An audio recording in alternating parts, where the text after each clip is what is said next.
America आणि इराणमधील युद्धजन्य परिस्थितीमुळे जळगावच्या बाजारपेठेमध्ये सोने चांदीच्या दरात मोठी वाढ झाली आहे। सोन्याचे भाव 1000 रुपयांनी वाढलेत आणि ते जीएसटी सह 1,47,000 पोहोचलेत, तर चांदीचे दर 3000 रुपयांनी वाढलेत। चांदी प्रति किलो 2,43,000 रुपयांवर पोहोचली आहे। जागतिक अस्थिरतेमुळे मौल्यवान धातूंच्या दरात सातत्याने चढउतार पाहायला मिळतात, यामुळे ग्राहकांमध्ये चिंतेचं वातावरण आहे।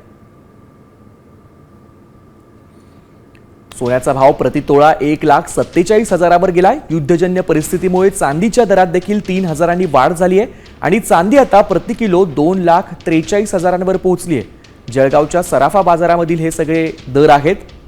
सोने आणि चांदी या दोन्ही मौल्यवान धातूंच्या दरामध्ये युद्धजन्य परिस्थितीमुळे आणि अस्थिर वातावरणामुळे मोठी वाढ झाली आहे। जीएसटी सह सोन्याचा दर 1,47,000 पोहोचला।